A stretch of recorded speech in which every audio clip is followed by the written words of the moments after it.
Have you ever asked the question, what are the lives behind the missionaries? What does MK stand for? Today we will go over this with our special guests all around the world. They're missionary kids who now go to Moody Bible Institute in Chicago. Hello, my name is Sarah, and I am your host. Today we are collaborating with MKinos, an MK organization who connects and serves MKs in California annually by opening a winter retreat for MKs. Hello, guys! Woo! Can you guys introduce yourself? My name is Becca. I'm a senior at Moody Bible Institute. I'm studying human services, wanting to be a counselor one day. I am from the United States, but I grew up in France and Greece as a missionary kid. Hi guys, my name is Abby, and I'm also a senior here at Moody, and I'm majoring in integrated ministry studies. My parents are both American, but I was born and raised in Korea, and I grew up on a volcanic island called Jeju, so yes. Hi guys, my name is Micah, and I grew up in Asia, and I was born in the States, and my family has 7 people, so we trekked across the world with a lot of people, but it was an exciting adventure. Major is integrated ministry studies. Hi guys, I'm Young Kwon. I'm a sophomore here at Moody Bible Institute. I'm studying theology, and though I was born in Korea, I grew up in the Amazon, Brazil. I want to ask, when did you become an MK and when did you realize that you're an MK?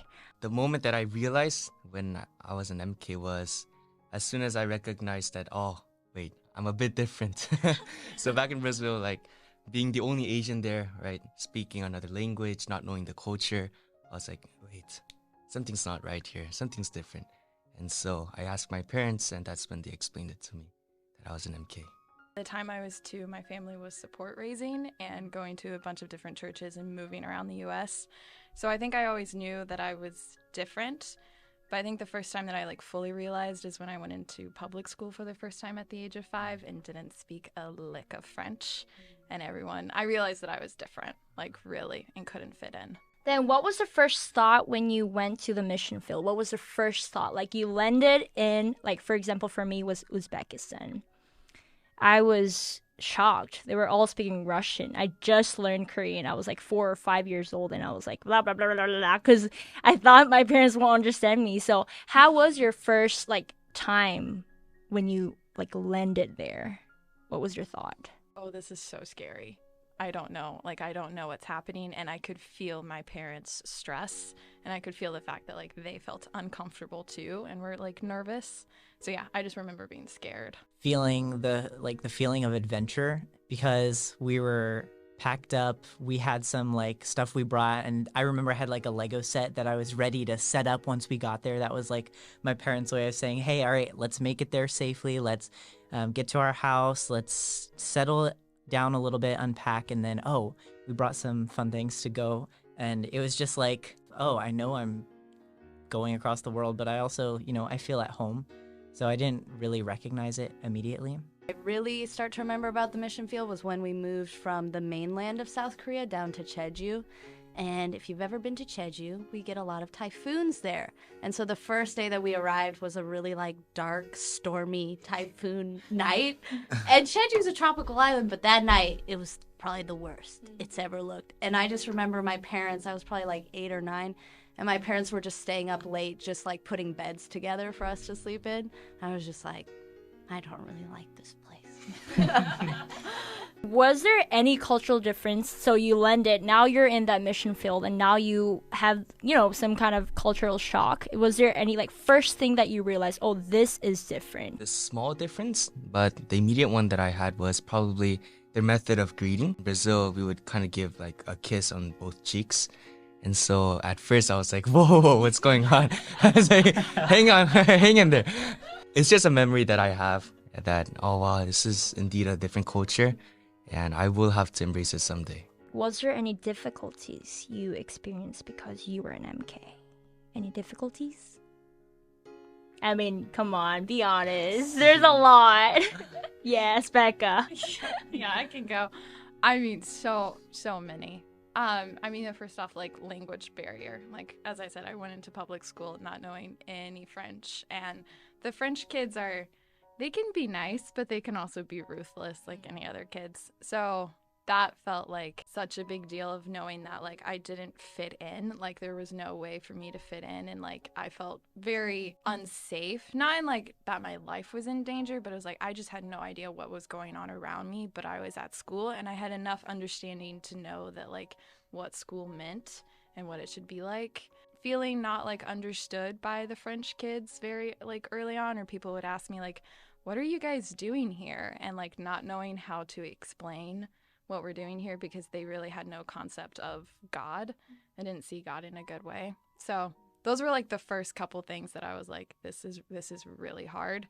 And also my family felt very like alone, which made us like stick together. But that was really hard because I knew all of my family was like feeling the same as me. I felt kind of alienated from other people. It wasn't like one specific thing that I can, remember. Like I remember a lot of different details, the food, even the toys, the places, the street signs, just not being able to understand anything, especially when we first arrived. Feeling different made me feel a little bit isolated, and I kind of tended to be more introverted and just keep to myself. And so it wasn't all bad, but it was just like shocking to go from somewhere where I could be a part of everything, I could play with my classmates, I could reach out, I could read, and then all of a sudden I feel like, I guess like a toddler again, I can't read, I can't speak, and people are asking me questions and I don't know what to say.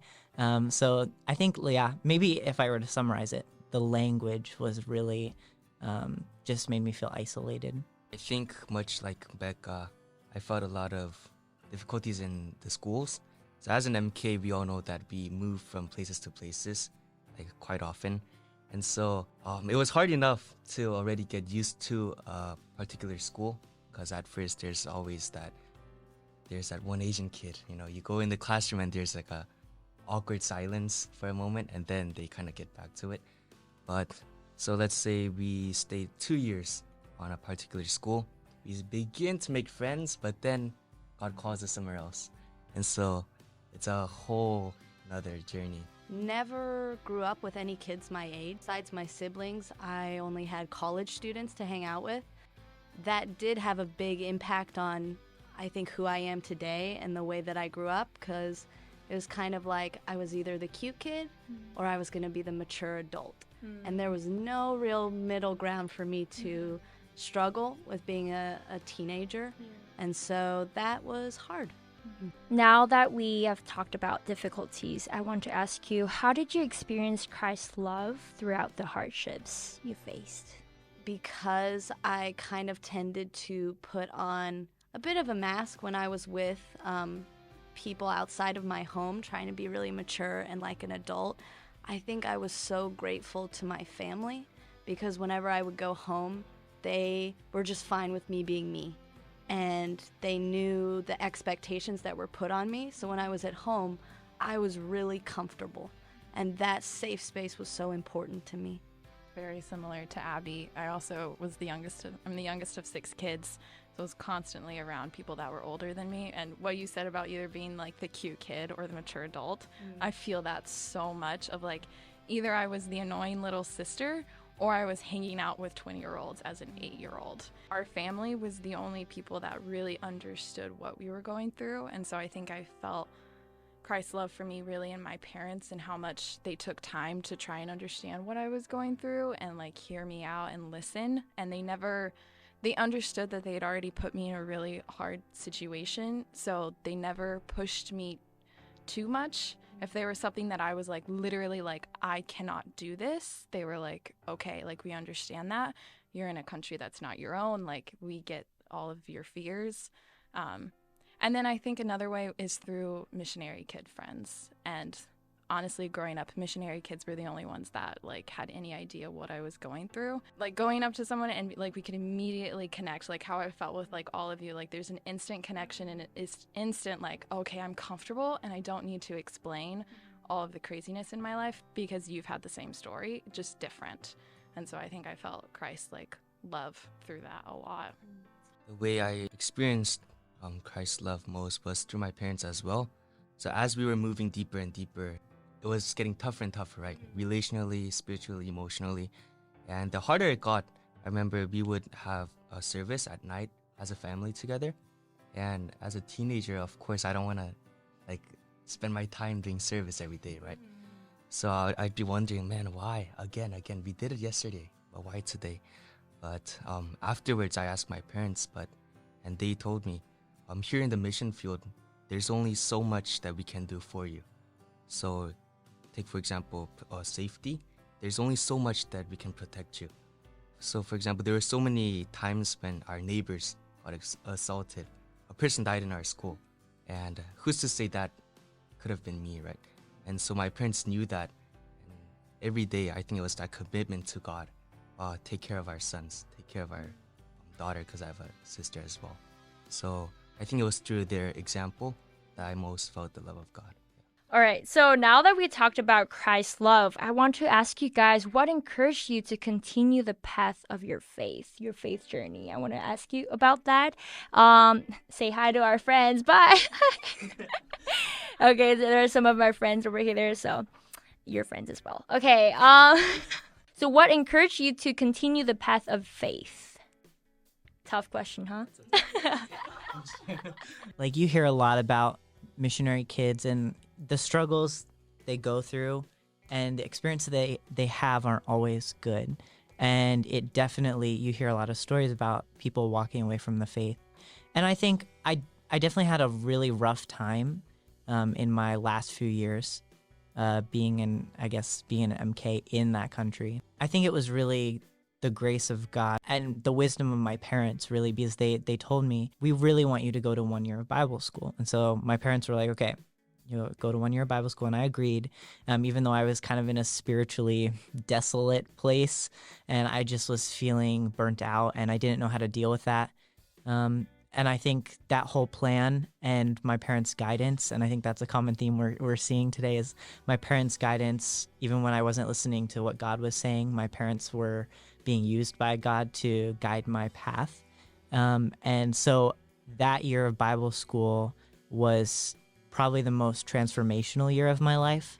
And I came from a closed country and then going to a Bible school and an open country. That just changed my whole world.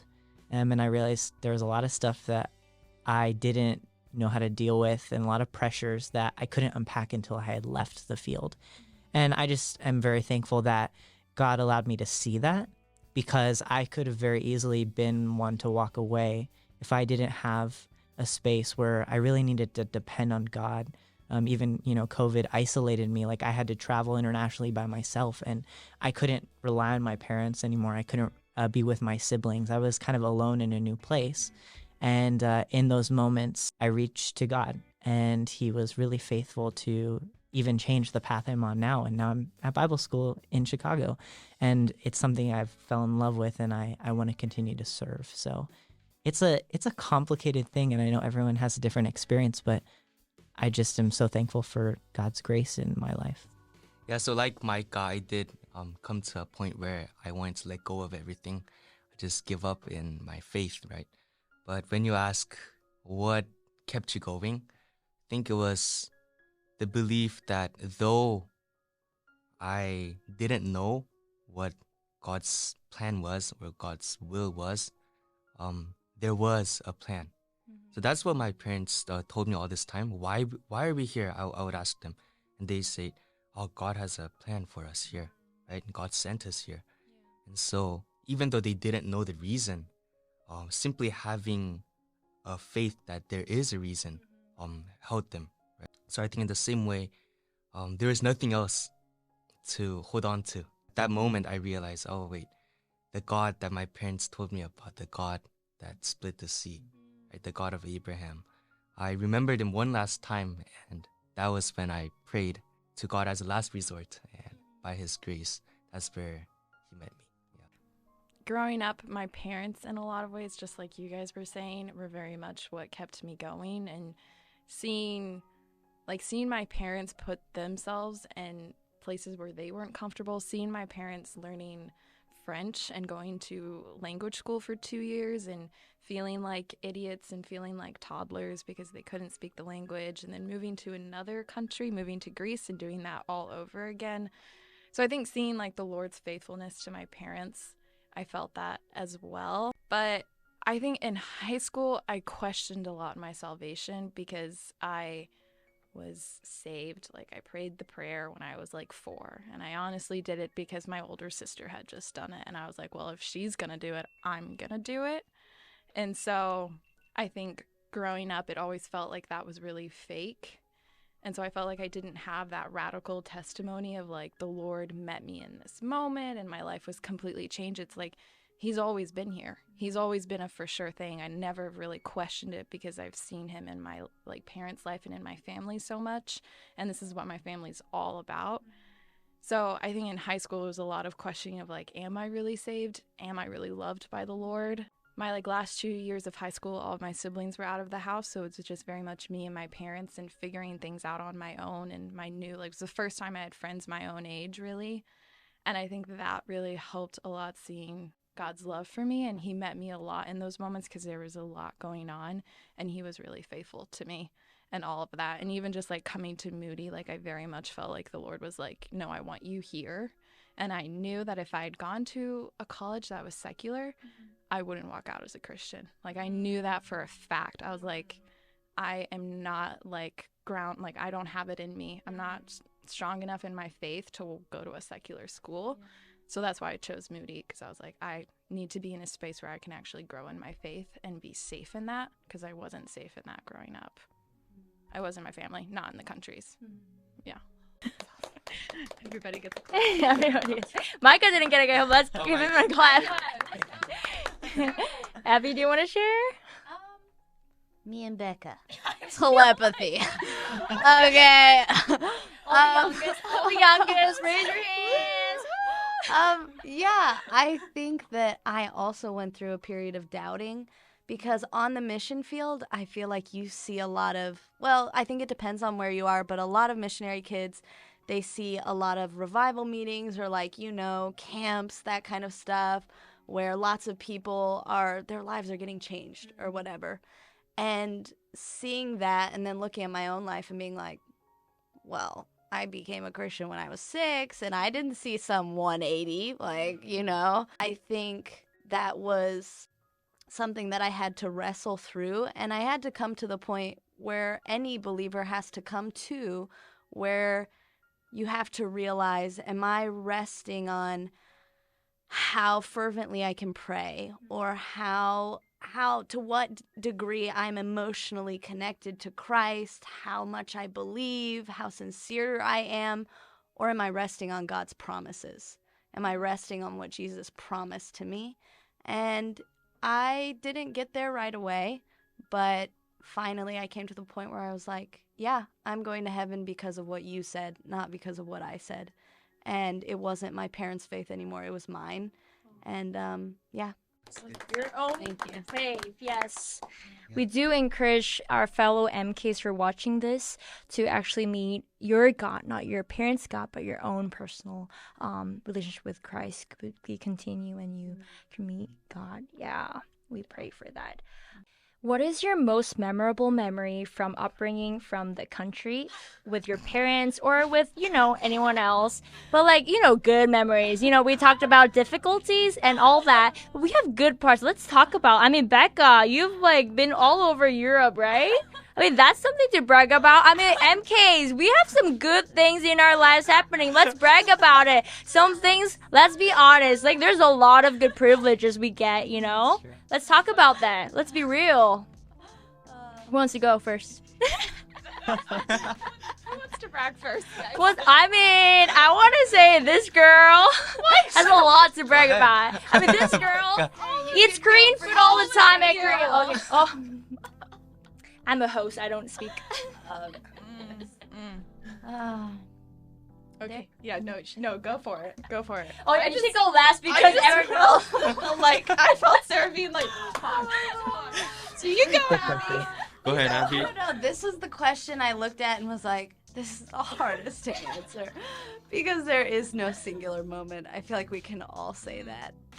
There's just so many good memories that come to mind, and just the unique privileges that you have. I grew up with a lot of international people. What a blessing that is to be able to see so many different cultures. I had both my my family life, which involved homeschooling and just like baking with my mom and doing all these kinds of stuff and finding like creative ways to bake American recipes with Korean ingredients. You know, that kind of stuff, just little random memories like that. And then my social sphere where, yes, I was with college students a lot and that was weird, but in so many cases they really took me in and showed me a lot of love. So it's not a woe is me. It's, wow, God really blessed me so much, and I wouldn't change it for the world. It was an amazing experience. Mike, I want to share? Yeah, I really want to echo that. I'm not going to brag because, I'm not going to brag, but I want to echo that because you're put into such a crazy place, but yeah, it's not all crazy bad. Most of it is crazy good, you know? The people, the place itself, and like that feeling of exploring and adventure on the side of the ministry aspect. And as a MK, especially when you're there young, you're not always involved in the ministry. And so as you're growing up, you're kind of just experiencing this as a culture. But I just think, especially the people that you get to meet and the people that do reach out to you and those experiences where you just... like they invite you to their house and they host and they cook for you, and there's some really special people that made special moments for us and made me and my family feel welcome. And those are the relationships that not only, you know, benefited us and just our knowledge of the culture, but they were also like ministry partners and relationships, and even teammates that you go to these countries with. They become so close to you and so important in your life. And so, yeah, like anywhere you live, whether it be in your home country or not, there's just so much value that to really like seek those relationships. And those were probably the coolest things for me, even though, yeah, I struggle to make friends sometimes. But yeah, it was still great. I think one of the best things is that you can live two nationalities in one body. So you experience and know both. But the Korean culture, when you're with family, you eat the Korean food. But then in the mission field or at your school, you're playing with Brazilian friends, eating their food, talking their language. I grew up in a boarding school, so I can say that I hunted. And after that, we'd go swimming together. We would try to hunt like birds. We wouldn't always catch them, but yeah, mostly birds. We would have like rodents, kind of, maybe that big. And so yeah, we would do those things. So I think it's a touch with the nature. Yeah, that was a huge blessing for me. Oh, did your soccer performance, since you're in Brazil, you know, the famous place Yes. of soccer, so did your soccer skill improve? Yes, I did. I actually did get the MVP once for varsity. Brag about that. Yes, There's something I'm that's flexing a little bit. Yeah, as an MK, how is that? It's a privilege, you know? Yeah, it Study is. abroad, but like 24/7. Exactly. Yeah, for sure, it was a blessing. Every country comes with their own sports, and that's a huge benefit for sure. Oh my gosh, there's so much. I mean, even the two countries that I lived in, France and Greece, are so beautiful. So the scenery of like living in Greece, I was in the Alps, so I was literally in the mountains. Like like for our PE class, we would go skiing. Wow. Like what in the world? And this was normal to me. I was just like, that's normal. And then we moved to Greece and we lived in Athens, and we were there like 20. Oh, dream. We're like 20 minutes away from the beach and like the Acropolis, and so much rich history of like the Bible, and like standing where Paul stood and like preached Acts, knowing that like Paul stood here, and I'm just sitting here hanging out with my friends, and like usually it was MK friends or internationals, and like that was just such a cool experience and such a cool privilege. And I got to dive into like two very different cultures, and again, living with international people, and like had internationals like living in my home, and just it's such a blessing to grow up with people who are not like you, because I think you learn a lot soon enough to like be more flexible, to ask questions, to listen first, and to not like be like this is the way it should be. But yeah, and then also my parents like pulled me into ministry when I was like 13, and so I got to start serving other people in that way and work along my parents and like feel valued in that way. So I mean, I could go on forever about the amazing experiences that I had, again, came with a lot of hardship, but it was, like Abby said, I wouldn't trade it for the world. Yeah. Let's give it up. Whoa, let's give it up for Rebecca, Micah, Abby, and Youngwon. Okay, this is awesome. Wait, like, since you reminded me of the languages, so can we talk about language? Okay, so as an MK, we learn, the language. And this is a really big privilege, and it's really good for job, for future job. I mean, you guys are so talented because you are already, like, having second language, which a lot of American students who are in, America might not experience, or even Korean students in Korea. Can you talk about that? It helps me to express things that I just can't express in the other language. Like, there's just, even the way that I talk in Korean is different than the way I would talk in English. Just my tone is even different. Can you say a little words? Like a little sentence? 안녕하세요. 제 이름은 에비 니콜스예요. 저는 미국 사람이에요. So cute. 애교. That's the 애교. 고마워요. No, but it's like, yeah, and just in Korean, you say like 아이고. And that is just an expression you can use for anything. And we don't have that in English. So sometimes I just have to whip it out.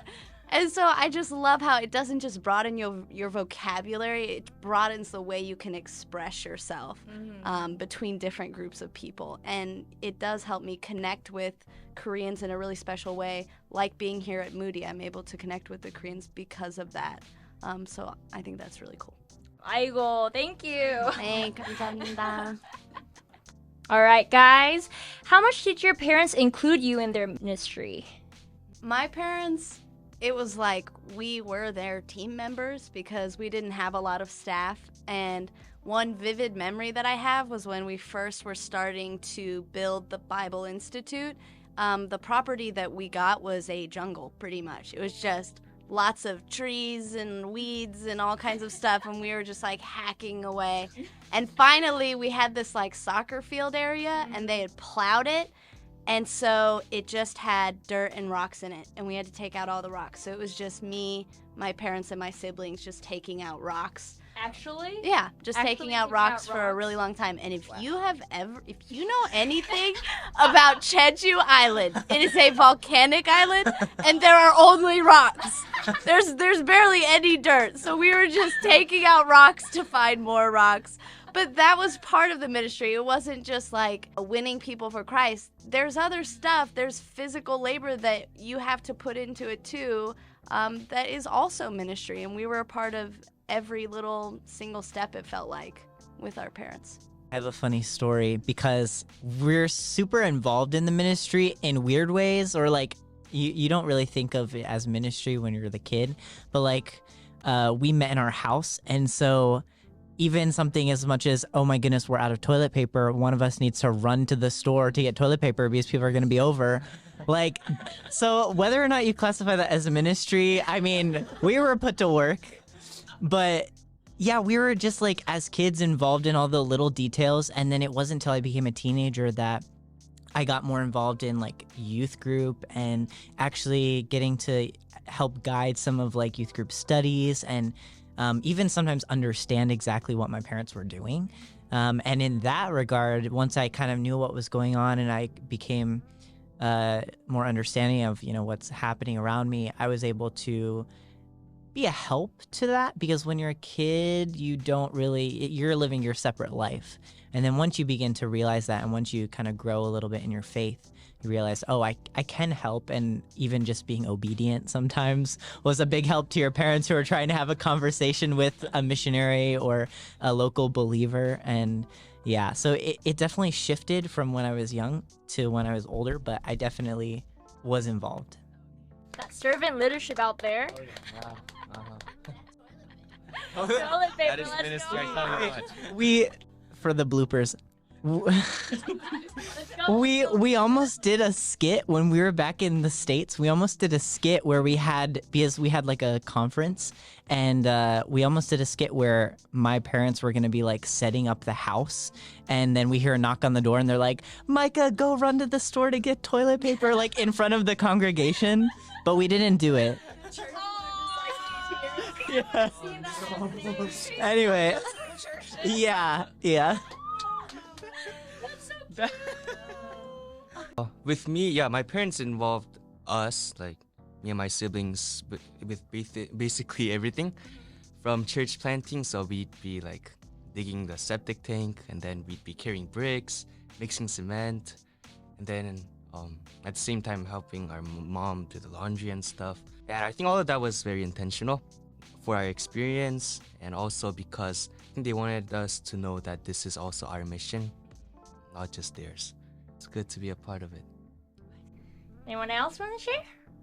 Yeah, definitely. When we were in France, my school was my ministry, and my mom was like a stay-at-home mom at that point.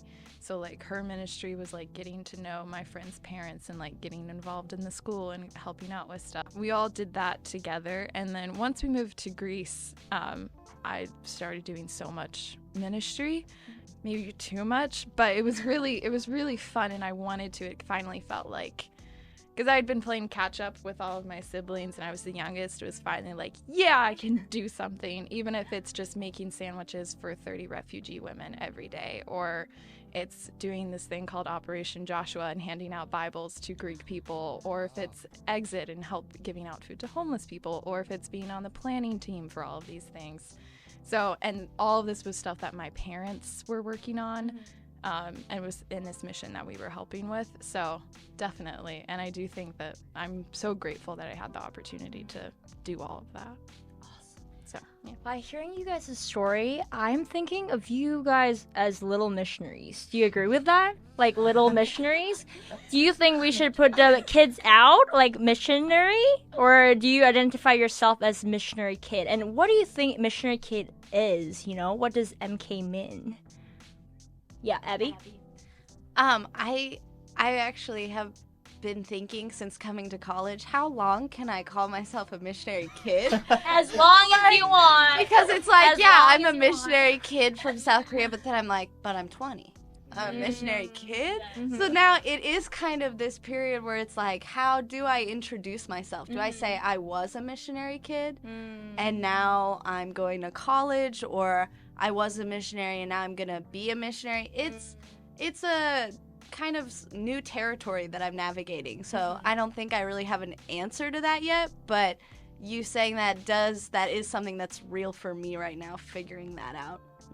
Yeah, I see. Literally, Abby, you and I are thinking so similarly. You guys scripted this. I know, you guys We scripted planned this. ahead. Come on. Your sister. Yeah. Actually, the sister right above me is named Abby, so Okay. it's a little, so it's a little weird. It's You a guys are little like, weird. me too. Same. I just want to be like my sister.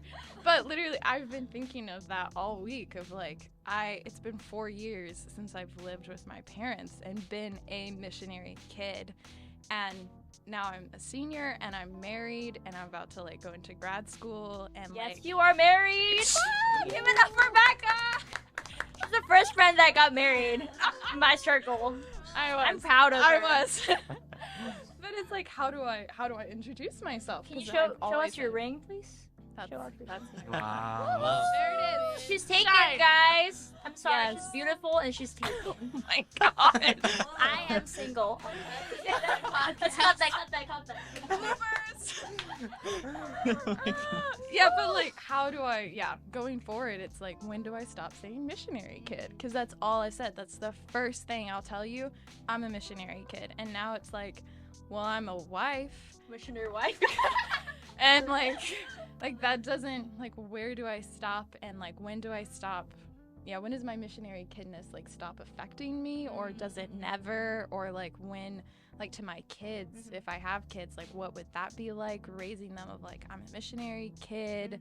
And so, yeah, I don't know. I feel like a missionary kid is someone who's gone to the mission field with their parents, and the decision wasn't really their own. But yeah, who knows when we stop being missionary kids, if we ever do. So Oh, what do you guys think? Can you guys answer that question?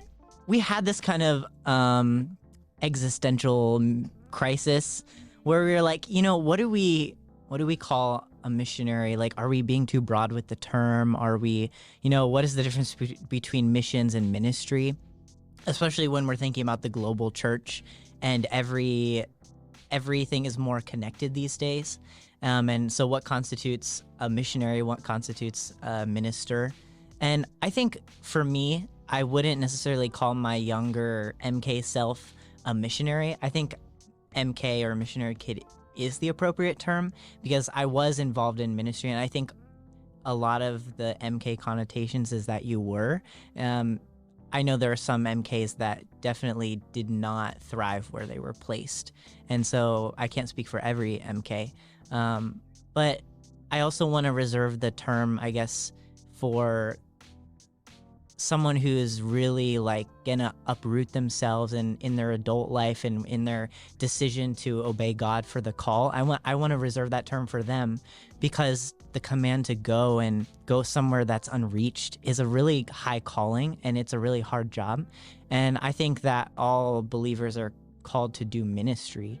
And so even when I went to my first year of Bible school, I did missions work in a sense, but it was a lot of ministry under other missionaries, and I wasn't doing it by myself. And even the other year that I was there, I volunteered for the year, and I was technically a missionary under an organization, but it still felt like ministry because I wasn't really learning the native language, and I wasn't ministering to the local people. I was a part of a training ministry. And so, yeah, I guess if that helps anyone like in their how to unpack these things. But yeah, I think there is it's not one is necessarily greater than the other, but I think there's a way to distinguish them and know where you kind of sit in that.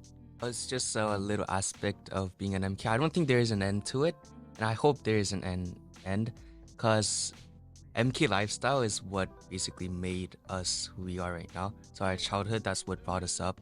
And to stop being an MK would mean letting go of those things, right? So I think it's a part of our identity now, right? So I don't think there's an end to it. Yeah. You don't think there's an Yeah. end to it? I hope not.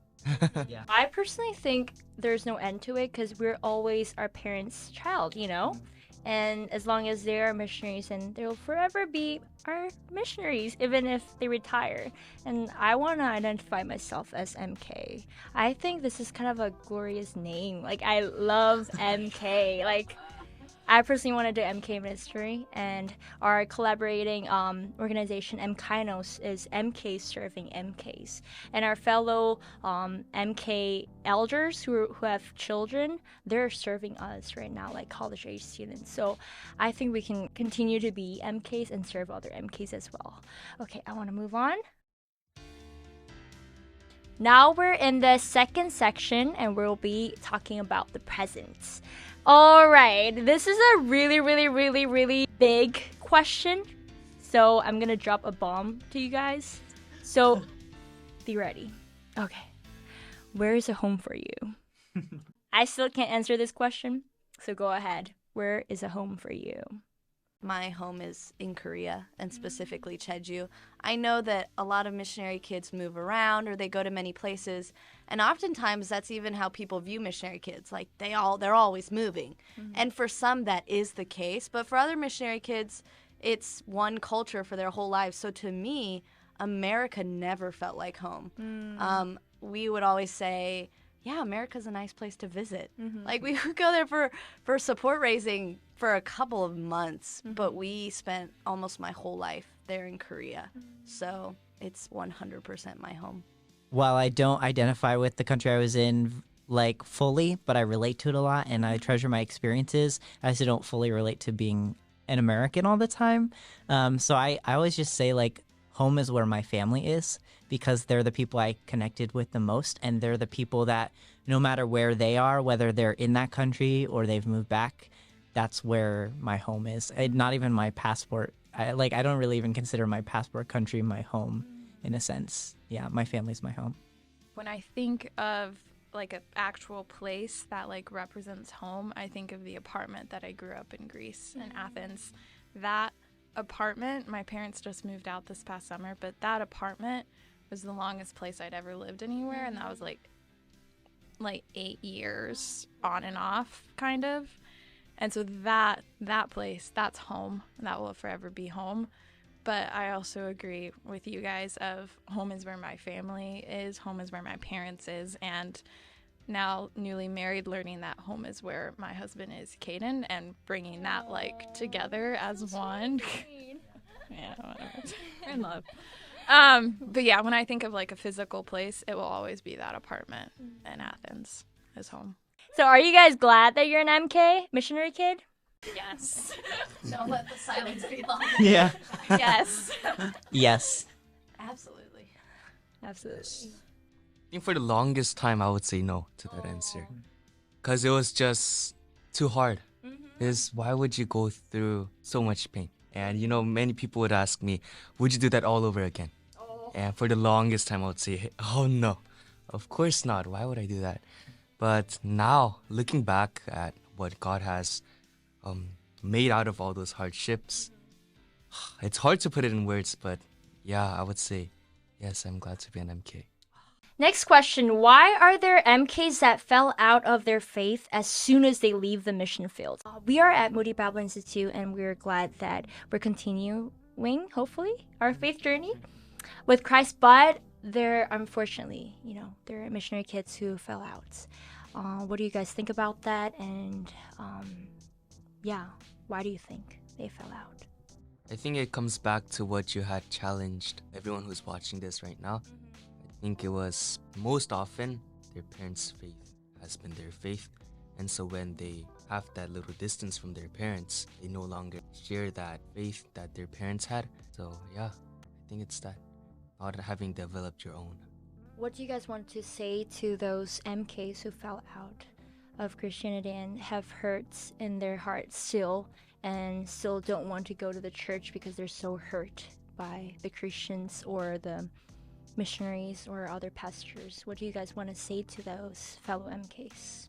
For example, for me, seeing the background stories of like just how missionaries can also be evil. Like, let's be honest, like missionaries, like their relationship, it's not always great. And number one fact that missionaries get out of the missionary field is not just the passport or like visa or like religious stuff. It's mostly because of the relationship with fellow missionaries. And I'm personally very sad that MKs are also feeling that because so and so's parents is not good to my parents, I can't hang out with so and so's like daughter, kind of like that, and that can lead up to, I can't trust any Christians anymore. Like, I see how evil the pastor or missionaries can be. They can be gossiping or spreading other rumors about my parents, and I'm really hurt by that, and I don't want to do anything about Christianity anymore. And that's actually a real life story. Like, what do you guys want to tell them, like that kid who's experiencing this? Like, I want to give up my faith because I don't know how God's children can be this evil. What do you guys want to say to them? I would say, like, don't lose hope. And, like, Christ is not that way. And I do think that there are a lot of missions and missionaries that are really messed up and are treating their families wrong and all of that stuff. But knowing that, like, the Father hasn't forgotten you. Like, he didn't just place you in a country and go, oh, you're fine. Like, he's been walking with you every single step of the way, and he sees your pain, and he is like, he's suffering with you, and he has suffered the ultimate suffering. So yeah, I think just focusing on the Father and the love for us and how he gave his son for us, like he gave up the ultimate thing for us, which I feel like if you've grown up in the church and you've grown up saying all the right answers and knowing what to say, I think the only thing might be like the Lord bringing you to that point, like breaking you in some ways. And so I'm not really sure. Like, I feel like we kind of can like guard ourselves from all of the answers because we know what to say. And so nothing actually penetrates that. Mm-hmm. But within that, I would say counseling is a really good way to maybe go through that. Counseling. Yeah, so I'm a counseling major, so I'm a huge fan of it. But I really do think, and I'm seeing that in my life right now, like I've been going to counseling for a couple months, and there is so much there that I've never like really thought about. And there is a lot of anger towards some people that I grew up with and like the countries that I grew up in, and it's like that needs to be dealt with. And I think counseling is a great space for that. So yeah. What do you want to say to those parents who are just afraid that having like maybe a scarlet letter, like a red mark of, oh, she has clinical depression and I don't want my child to have that record. I don't want that. Why do I want to send my kid to a counseling center? Like, what do you want to say to those parents to convince them like how important the counseling is for their children? Yeah, I feel like a lot of people say this, but it's like when you break a leg, you go to the doctor. It's the same with your heart and your mind. If you're hurting, go get help. And that might not always look like professional counseling, but that definitely looks like processing and having someone listen to you and help you reflect and process through stuff. My heart kind of breaks alongside you. I've experienced things that made me think about leaving my faith, and maybe leaving is not always the right word because I know I'm genuinely a believer, but walking away from what I know is the truth, or taking a break in a way that, I thought that this would help me fix the pain. And even when maybe the majority of the ministry was good, there's still things that really affect you. I had to discover what it meant to have a personal relationship with God in a way that there were no support systems, I guess. And my parents were such a big support system for me on the mission field. Going during COVID alone across the sea to Bible school was like, this is me and God. This is not going to be me and under my parents' umbrella. Wrestling with those things alone is, I think, the way God recaptured my heart. And I got the chance to meet weekly with kind of a discipler at the Bible school. He was a really good listener, and I had a lot to say. And I didn't realize I had a lot to say because I'm kind of a perfectionist. I'm kind of like I think I know everything that's happening in my life. And he was the person to listen and made me realize there's a lot of things that I was dealing with post being an MK on the field, I guess, if that makes sense. I would encourage any MK who's hurting to take the time and rediscover who God is and who Jesus is without everything that you've thought before, without parents and your experience like speaking to it, because there's a lot of good things that, elevate that and encourage you about your experience. But if you let your experience get in the way of truth, that's going to bring you down. And if that's anything that you could take away is like discover who God is for yourself. No. I'm like being real, but like this has been my dream of like this conversation and everything. I feel like my childhood self inside is like cheering, like, thank you so much. Like our elder college age students, we're talking to this younger MKs. I want to cry. No, go ahead, please. Yeah, I was just trying to put myself in that situation because I was there once. I think it's so hard because in the mission field, as we have said before, families stick together, right? Because we're there together from the start. When hard things come, we look towards our family. We look towards our friends, not friends, but parents, right? And to recognize first that our parents are not the perfect example, I think that's what the hardest thing, right? It's like our mentor, right? Yeah. Our top dog. He's kind of, he's not the perfect example that I should be following in many ways, right? So I think overcoming that obstacle first and then recognizing that Christ is the perfect one and he is the one who can help you. I think that's the way to go. So as an MK, do you feel any type of pressure to continue this legacy of being a missionary? My background is a little interesting because both sets of my grandparents were in ministry. My uncles, my aunts are all missionaries. My parents are missionaries. Feels like everybody is, my family is. Legacy. So it's there. More pressure. So you know how in a lot of cultures, parents' ideals for their children is like, become a doctor, become a lawyer. But I know my parents would love nothing more than if I became a missionary. They don't say it, but you know they would love that. It. But I know you know it. I feel like rather than feeling pressure from my parents because of this legacy, I see God laying the perfect groundwork from my past to be able to become a missionary in the future.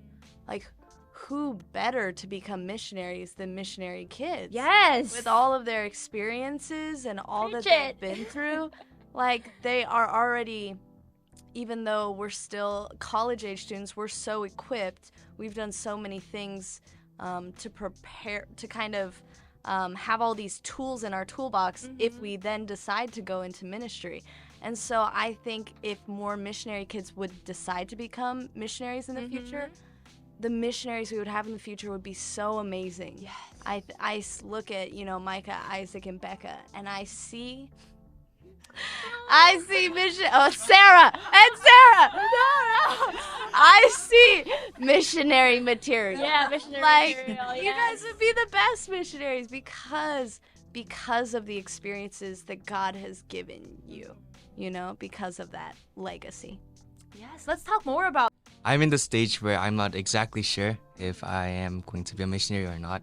I'm still praying about it, but one thing my teachers and also my parents told me all along was, no matter where you go, you will be a missionary, right? Because you're first a Christian. So I think right now I'm more focused in how can I reflect Christ where I am, right? But reflect Christ with the tools that I have gained through my experience. And so that has been the challenge and my mission so far, especially this semester, how I can grow myself to be better equipped to share the gospel with my MK experiences. I feel like I've been asked this question since I got onto the mission field. Literally. Yeah, are you going to be a missionary? Literally, I really do think so, that it's been support raising, going to churches and people being like, are you going to follow your parents? And it's pressure. And I think, honestly, I have felt a lot of probably shame and guilt over my first reaction not being absolutely yes. It's often been I don't know, because I've experienced a lot of hurt over the years and within my missionary kidness. And so I don't know if I want to put myself through that. And so I think this is actually something that I'm working through myself, but it's I really shut down when we moved to Greece, and I pushed people away because I felt so out of control. And so learning languages, going back to that conversation, not a positive thing for me. Super stressful, humiliating, shame. That's what I think of when learning a new language. So it's right now, coming to the end of college, it's I don't know if that's what the Lord is calling me to. And I think there is a lot of really? You're going to choose to stay in America? That's the easy life. That's what I've been told my entire life. That's the easy life if you decide to stay in America. Same. And so I do think that missionary kids would make the best missionaries. I 100% believe that. I don't know if that's going to be me. And that's what I'm still trying to figure out, because I'm carrying a lot of baggage from being a missionary kid. So taking that into being a missionary, I don't know how that would go. And so, yeah.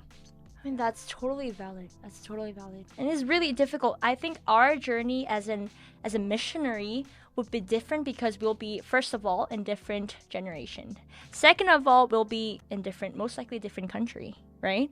And third, who knows which husband or wife, for you guys example, will have, or what kind of relationship we will have with the mission organization. So everything's different. So even if we say, yes, I'm going to be the best missionary because I was an MK and this is his country, there's still uncertainty, right? Yeah. So it's all valid. Thanks for sharing, guys. Living as a multicultural right now, with all those experiences with multicultures, how does that shape you now? Can we talk about that? I don't necessarily identify with a particular country in the same way. I don't always identify with the American group, or don't identify with the people I grew up in, or, the international students. I find myself in the middle a lot of the time. Multicultural is such a beautiful thing where I can find myself really empathizing with people from different cultures. I find myself being able to be inviting to people, and I can kind of recognize maybe other MKs or other international students who are hurting or just maybe need a friend. And I think also along with the idea of how our MK is really well trained for missions is that they're sensitive to those things. And that's a skill and a big blessing that I've seen God be able to use in my life. Even when I don't think I'm useful to God, He can bring some really amazing encounters. I think that means that you're TCK. So let's talk about TCK. Can someone define us what TCK stands for? A What does counselor would do a really good job. TCK. Becca, can you explain? Third culture kid. So, what is TCK? Third culture kid? It's when you have your home culture, you have the culture that you moved into, and then you have those two cultures mixed in you or your family, and then that can also be like you have three cultures that you moved to, and so it's when you have like different pockets of cultures, but it's all in one in you or your family. So are you saying that MKs are TCKs? Yes. Okay. Yeah. I thought it meant you're from a third world country. Oh no. Like No. Third culture. You're a kid who lives in a third world country as a missionary kid. Okay, now Wow. Abby learned a new language, new word today. Word of the day. TCK guys. Third culture kid. We see you. We see you. Not just MKs, but TCKs. Maybe for the blooper reel. But I got upset growing up because I was like, Korea is not a third world country. And they would call me a TCK. Wow. Oh my gosh, guys! I was playing innocent. I was playing innocent just for the viewers, but Abby, we caught you. Word of the day, vocab of the day, guys. TCK, third culture kid. Okay. I have to tell my parents tonight. I grew up with a lot of like anger because of that. Being called There's a that. lot of trauma that we're unpacking here. The counselor once again. Oh, there you go. All right, guys. Now I'm really curious about you guys' personality. Have you guys ever took MBTI tests, Myers-Briggs test? Can you guys share your MBTIs and just explain what your personal type is? I am personally ENFJ. I know, the best personality. A lot of I'm silence. very extrovert, intuition, feeling. I have like 80% feeling. I'm like super feeling kind of person. And J is for judgment, which is like more organization. I used to be ENFP, but now I'm more organized, so ENFJ. Good job. I am an ISFP, so introverted, and then sensor, feeler, and then perceiver. So I'm more quiet, but I really act like an extrovert because I grew up with all extroverts. And then sensor is more like I am better with things of like being in the moment, doing things with my hands, that type of stuff. Feeler, I'm run by my emotions. Yep. It's okay. It's a good It's thing. okay. It's a good thing. And then perceiver is more of like I live in the gray. I'm laid back, chill, Spontaneous. Yeah. go with the flow type of person. Yeah, I am also an ENFJ. Let's go. Yes.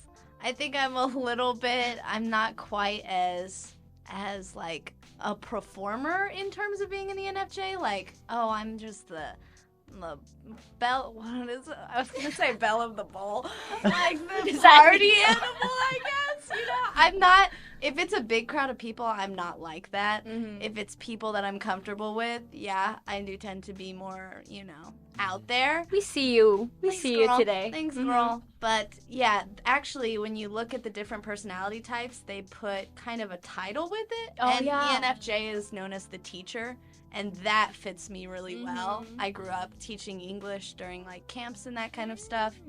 So I love communicating by teaching. That is my passion. Oh. I'm an INFJ, so I definitely lean towards the introverted side. What does N stand for again? Intuition. Okay, I'm intuitive. And then I'm definitely, I have a lot of feelings. I don't consider like I'm ruled by my emotions, but I'm kind of like somewhere in the middle. I'm definitely a very empathetic person. And what does J stand for again? Judging. Oh, yeah. Okay, yeah, that makes sense because I'm a very like systematically organized person. Like I have to like clean my room every day before I do homework because it's going to mess up my like vibe in my room.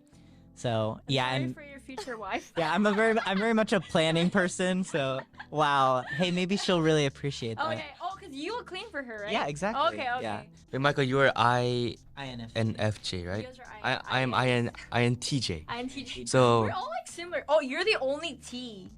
yeah, So actually, but that's been a challenge to me. He's the only Hey, team. I've been Oh, trying. I've been dear. trying Be more to getting in empathetic. touch with Oh my goodness. feelings, you know. Okay, feel it. Trying to watch some sad movies, Oh. but it doesn't really work.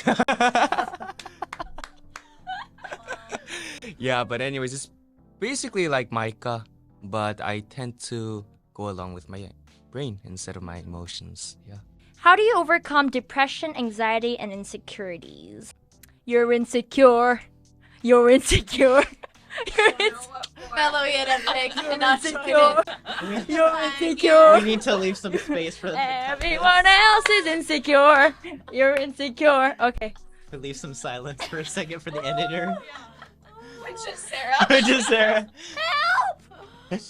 So, how do you overcome depression, anxiety, or insecurities? As a TCK, not just an MK, you have to kind of own your weirdness, if that makes sense. You need to really discover yourself and your identity because you're going to be faced with so many challenges and so many things. It's just all going to be new to you. And so to know like the kind of person you are, know what recharges you and that kind of stuff, that kind of is like your anchor. Now I would say like I found a way to realize who I am in Christ and how I want to be as a believer, as someone born again.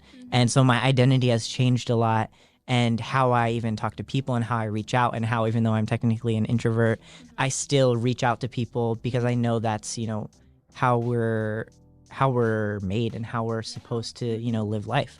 So yeah, it's a big journey, and I think every MK TCK experiences it differently.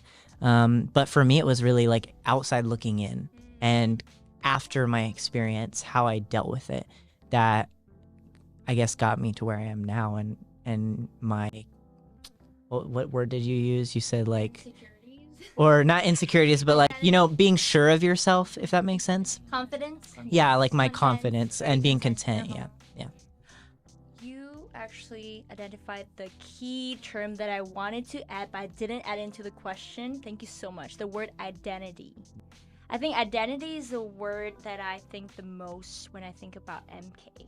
And what do you guys define your identity as? And where does your identity come from? So I think important thing to mention is that you will never be content with yourself. I don't think that's possible, but you can be more accepting, right?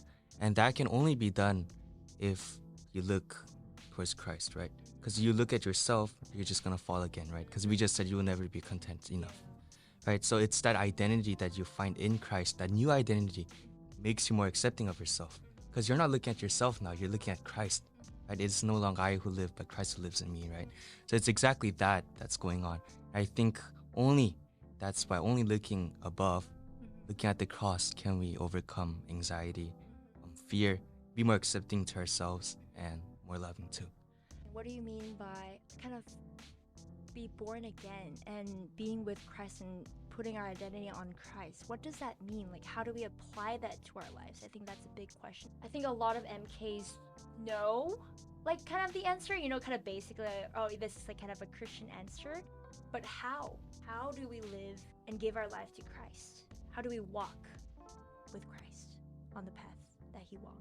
I believe it ultimately starts off recognizing that you are indeed broken. I'm sure all of us have so many experiences that prove to us that I see that in myself every single day, every single moment. And from that point, when recognizing that we don't have any good in us, then we call upon Jesus, right? Who died for us, and he took our sins so that we can be presented as righteous before God. So I think that's the big transformation. Is Jesus really enough for you guys?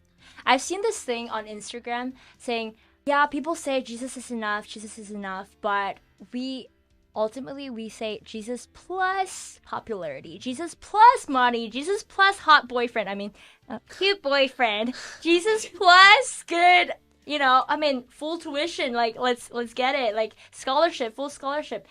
We often ask plus something, Jesus plus this, Jesus, if you give me this, I'll give you that. This is kind of like a business relationship. So how do we become enough with just Jesus alone? Do you guys really believe that Jesus is enough? I believe it, yes. But it's choosing to believe it every day. And it's choosing to believe it in those moments where everything inside of me is screaming of like, no, I want this. I need this affirmation. No, Lord, keep me safe here. Don't put me in that situation.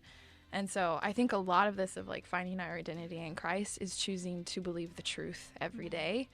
And even if that means just like literally you catch yourself like thinking a lie and being like, no, like take your thoughts captive, like actually, and be like, no, that's not true. This is what the Lord says. This is what the Bible says. And I don't know if our hearts are going to be behind it every day of thinking that, of believing that God is enough. But I think choosing to try and believe and asking for prayer of like, Lord, like I remember praying a lot in high school of like, Lord, like let me believe that you're enough. I want to believe that you're enough. And I don't know how to get there. And so praying that and just coming to the Lord of like, I want this, but I don't know how. And I'm so consumed with all of my sin and all of my like mistakes, and knowing that his grace is enough. And we don't need to be perfect. Like we can't be perfect. All right, guys, welcome to our third section. Woo!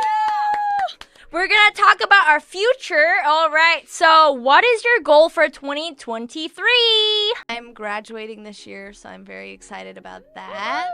Yeah. So I'm going to be graduating and maybe doing an English teaching job. We'll see. But now I'm moving over to the process of figuring out what I'm going to really do next. Because it's like, you know, you can always think, okay, high school's next. Okay, college is next. Wait, what's after college? There's nothing in the manual about that. But I know I've already known for a long time that I'm going to be a missionary. So now it's figuring out what does that look like? Because especially now, missionary means so many things. You know, missionary, it could be, you know, so many kinds of ministry. So it's trying to start to figure out what kind of missionary am I going to be? Where is God leading me? So I think that's going to be this transition that's going to start happening in 2023 for me. Awesome. Love it. Is I'm not graduating yet, but I'm getting close. Got this. I'm almost there. Why did it? Yeah, that sounded so sad.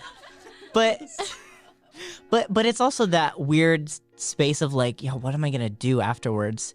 Because I know that God has a place for me in ministry, and I really do recognize that God has prepared me for missions. But it's like that wrestling of, God, are you going to take me to another country, or are you going to keep me here? Like, what do you have in store for me? That's almost where I'm at now. And I guess even before I came to Moody, it's like, I just want to be faithful in studying his word and faithful in training and preparing.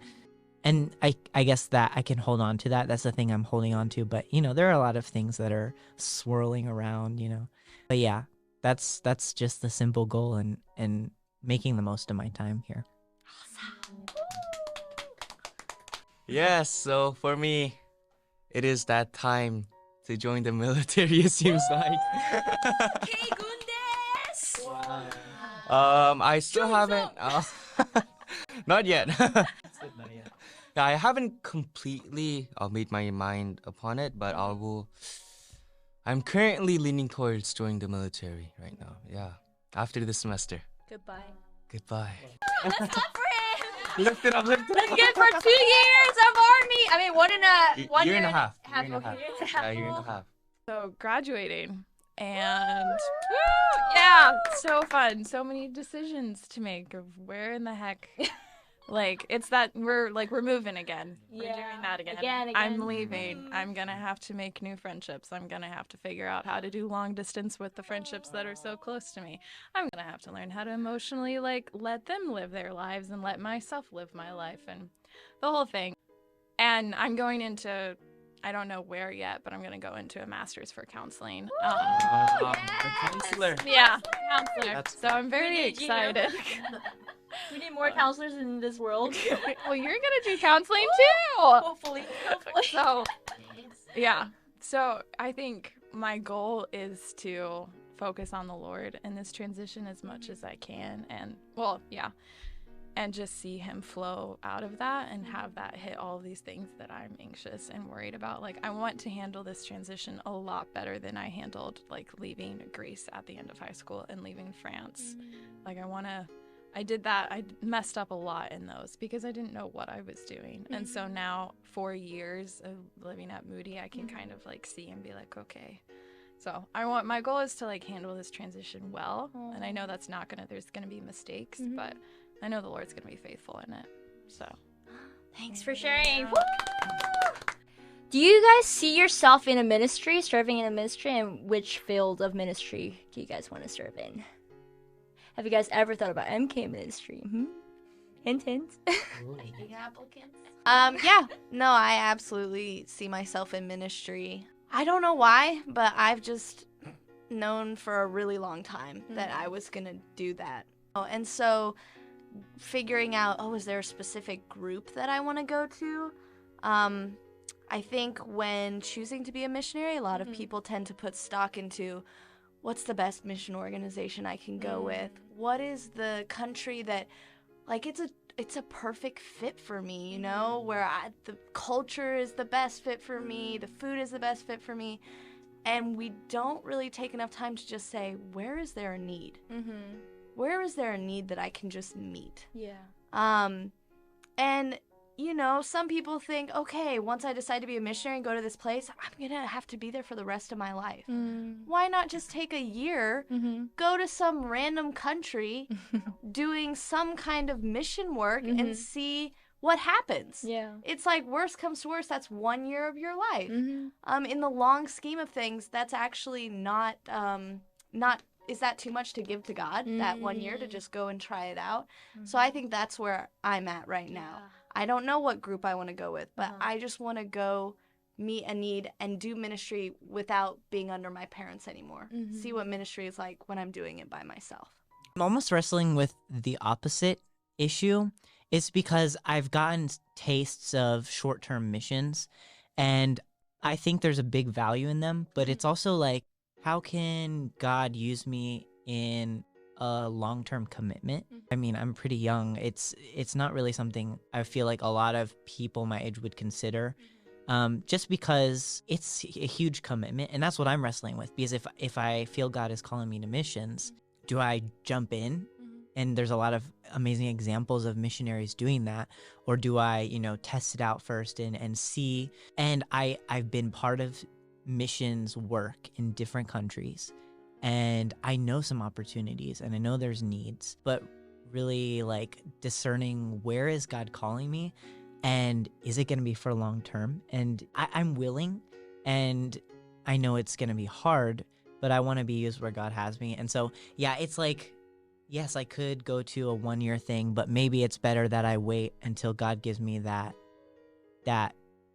place or that people group or that organization or that ministry that's struggling. And yeah, that's a big thing to wrestle with, and it's something I think about every day, because sometimes it's not, you hear these miraculous stories of God called me to this place, this exact location, and he spoke to me through this way or through this person. And I've had experiences where God really made a decision clear for me, but it's not always like that. And the waiting is the killer part, because I feel like MKs live fast-paced lives. And so to have to wait and maybe be uncertain is a really hard thing to do. But yeah, I guess I just am learning to pray more about it, and learning to keep an open ear and an open eye. And, like, when we have missions conferences, go talk to people and be aware of what there is, because there's a lot of unreached people, and unreached people are a huge priority for us as a missions community and with the missions mindset, because everyone needs Christ. But some places are just really, really in need. They're desperately in need. And so am I one of those people that God is calling to that? I don't know. But if I am, I want to be careful to listen to that. Yeah, I came into Moody wanting to do missionary kid ministry after Moody, and that's why I chose counseling. So I would love to be able to use my counseling degree and master's, hopefully, in that way. And yeah, I don't know what it's going to look like. And that's kind of exciting, but also really terrifying of, like, Lord, where are you going to take me? Like, at this point, it's like, where where am I going to be in a year doing school? Am I actually going to be doing school, or is that going to change? So it's like a definite yes, ministry I want to always have in my life, but I'm also willing for that to change so many times into something new and see where the Lord takes that. And I want to like be faithful where I am, wherever that is and whatever I'm doing. So, yeah. What are your thoughts about MK ministry, and how do you want to encourage the fellow MKs? Yeah, so MK ministry has been on my mind for some time since I've served in like MK youth camps and stuff. And I know that they are in need. We have talked about some of the issues that we faced. They face the same thing. They need a counselor, right? You too. But yeah, so I think I'm putting MK as an open option for now. And something that I want to tell them is to value their story. Growing up as an MK, you don't really have much, right? Some MKs have a lot, some MKs live with very few. But from the, let's say, poverty, God has given us the story, right? Something that is of our highest possession, one of, right? And so I want to tell these MKs to, truly value that, learn from it, and guard it, because that's what has formed you so far and what will form you throughout. Yeah. For MKs who are currently with their parents on the mission field right now, I would just say to them, which it would have been nice to hear this too growing up, is just God doesn't give us more than we can handle. And Amen. I don't know, I just think that, like, for example, he picked Isaac and he knew Isaac would be the best missionary kid to go with his parents to be in the Amazon at that time. And he knew that he promises that he won't give us more than we can bear, and he will be with us. And so just that wasn't a coincidence. That was like, well, I guess Isaac's the only one left. Put him in this position. You know, with all of us, it's that way. He put you in that specific time, and it's not going to be more than you can bear. He is with you. Yeah, I think that's a truth that if I had known earlier on and had understood that more, I think my experience would have still been still was very positive, but transformational probably for me. What would have been nice to have heard was that the Lord created each one of us beautiful, and like he is proud of his creation, and he's proud of the person that has grown up in like multiple countries or in one country but is technically from a different country. Like echoing both of what you guys have said, like this wasn't a coincidence, this was on purpose, and like he is creating you into that woman or that man of God with all of those different cultures and complications into it, and like be confident in who the Lord has made you to be, even if that's different than everyone around you. I think that would have been really good to have heard. I didn't really hear a lot about MK ministry going up. I didn't really know that was a thing until I came back and I was talking with people, and they were like, oh yeah, there's in certain organizations, there's certain support systems, and you know, it looks different for everyone. And so I didn't really know what I was missing. And so even just like now considering, you know, do I have a role in MK ministry? I don't know. And I've been thinking about that, but I don't know. But as far as like giving advice to, I guess, my younger self or to MKs, I would say that in your experience, your life is going to become the mission field. Your life is so centered around, okay, what does a Christian do? How should a Christian act? There's pressure from your parents so that your family can look good on the mission field. There's pressure to be a good testimony, to appear one way. And I think maybe this is a universal MK thing. I mean, if you didn't experience this, I think you were very blessed, but there's an exterior, like who I am to people, and then an interior of who I really am, and that struggle of, am I presenting myself in the same way that I actually think, in the same way that I actually believe, you know? And there's a lot of times when I in the field when I was acting one way, but I was definitely struggling in another way. And I think it's not healthy, and this happens to pastors' kids as well, and really anyone who's maybe their parents are in a place of authority. It's not healthy to lock that all up, and it's not healthy to think, that MKs have to be perfect or their parents have to be perfect, because the reality is no one is perfect. And I think extending for the non-MK, extending grace to everyone, including those who are missionaries and who are missionaries' kids, is really important, because I feel for MKs that you guys should have a space to mess up and to stumble and not be ridiculed by it, and not to feel like your failure is going to be the end of the ministry, or your failure is going to define you for the rest of your time. Everyone goes through a lot of hard things, but it's always about turning back to God and looking back to how he's changing you, and how through those mistakes and through those hard times, you're becoming a new person in Christ.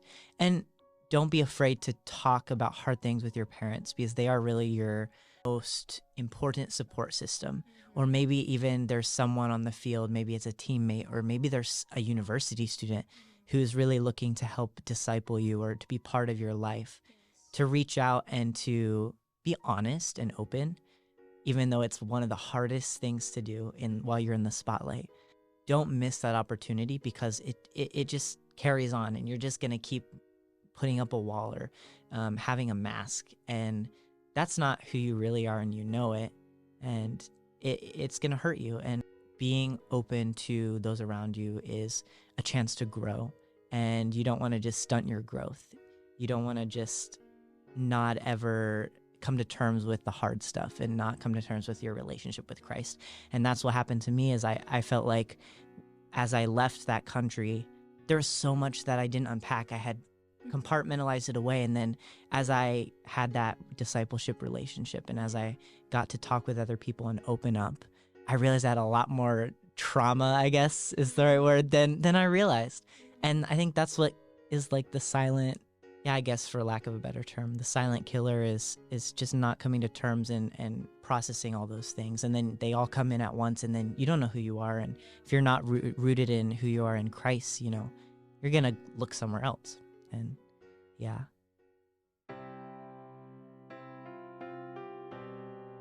Okay, then last thing we have in our section is letter to parents. 엄마, 아빠. 항상 너무 감사하고, 울 것 같아. I think I'm gonna cry. No. MK로서 살면서 진짜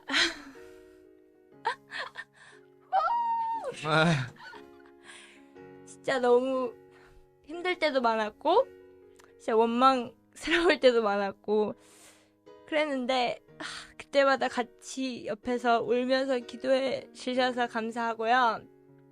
저는 무엇보다 엄마 아빠의 직업이 제일 멋지다고 생각하고, 선교사님들이 진짜 제일 대단한 직업이라고 생각해요. 그래서 MK로서 살 수 있게 해주셔서 감사하고, 힘들 때나 기쁠 때나 항상 옆에 있어주고 항상 응원해주고 기도해주셔서 정말 감사합니다.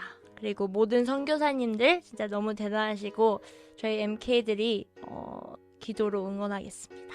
감사합니다. Hello, parents. Every place has its challenges. When you worry if you made the right choice for our family, it's easy to forget that what's more important was how you brought us through our time in missions. Our journey was full of things that brought us closer together in a way unique to us. Special moments we now share as a family, a special bond of experiences and memories. You guys taught me what it means to listen to God's call to go, even as it uproots you from a life you thought you were on the path to live. If anything my journey has taught me, it's that being sensitive to God's purpose for your life sets you on a path of fulfillment greater than the hardest and lowest of times you may experience. It may feel like a thing to regret at times, but it's a thing to praise God for. And the many lives impacted by the spread of the gospel requires hardship and sacrifice, and I'm honored to be a part of that in some way. It's something of great importance to me and my story, my identity as a Christ follower. It's in these moments when I understand what James means as he says to count it all joy as we meet trials. It's a reality that both as I've lived through the experience and as I reflect on it now, I'm filled with joy above any temporary feeling of anxiousness or sadness or grief. Joy is not separate from those things, but attached in a way that no matter how I think about my MK experiences, I definitely wouldn't trade them for the world. Mom and Dad, there were a lot of times growing up where I wanted to yell at you guys. As any kid, I saw you guys as the villain in my life at a lot of moments. Your decisions affected me in ways that I did not want and I wasn't ready to accept. I was put in a situation over and over again where I felt out of control and alone. Limitations were put on me and expectations that I didn't want. But now 4 years after being out of your safe home, I couldn't be more grateful. I know the Lord is the one who put it all in motion, but you were the one who were faithful in your decision. You followed the Lord and you obeyed him, both of you, when it costed you greatly, and I saw that in your life and your faithfulness to the Lord. And as an adult now, I don't know if I can make the decision that you made to give everything for the Lord, to give your family, your comfort, your homeland for him. But through listening to the Lord, I was given so many great experiences and so many great struggles through your guys' decision. My life has been one of change and grieving and new things in unity and experience I couldn't have never imagined. And both of you were always there for me, no matter what. My emotions were not tossed to the side, but you guys took time to care for me and to listen to me and make me feel so heard and loved. You pushed me and supported me when I needed it. And now I just want to say thank you for following the Lord and giving everything up for him, because it's changed my life in the best way possible. Yeah. Dear parents, despite all my incapability and weaknesses, thank you for always loving me from close and far. Though it should remain impossible to quantify the obstacles that came with your obedience and your wholehearted commitment to the gospel, thank you for being an example to me. An example of faithfulness, humility, compassion, and grace. I'm so glad to have partaken my journey under your care to grow my faith and be a recipient of your godly love. Thank you for your prayers since the beginning and being faithful to your commission. I would never have been the person I am without you. Thank you. Hello, Mom and Dad. This is a little bit on the spur of the moment, but I know that you guys know my heart. So no matter what I say, I know that you guys were on the same page.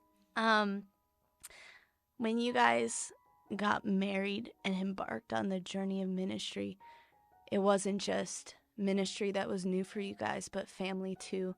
And you guys sacrificed everything to do those things. And I know that you guys have discipled a lot of people and you've evangelized a lot of people, but I think that I'm the most thankful for you guys, because you guys just lived the example of Christ for me every day. And I know that there were highs and lows and stuff like that, but you guys, you showed Christ to me, even in the home, in ministry. I saw Christ most through both of you. And you guys are my mentors, my, just the people that I look up to the most. You're my friends now. Dad, I am so proud to be your child. You are the most patient person that I know. And when I think of what a leader looks like, I think of you. And you've taught me so much just without saying a word. And then my mom, you're such a good listener, and you are my confidant, and you and me are just two peas in a pod, and it just keeps getting better with time, which I'm so thankful for. See, this is what happens when you don't prepare a script. You can't. Oh my word. Yeah, and I am more thankful for you guys now in my college years than ever before. I don't know what I'd do without you. And I'm so excited to see you guys this summer. And I love you, and I need to stop talking. The end. All right, thank you guys for participating in this MK interview video. I'm so glad you guys are my guests. This is my first podcast, and please give yourself an applause. Thank you for having us. Yeah, thank you, Sarah. Thank you. Yes. All right, bye guys.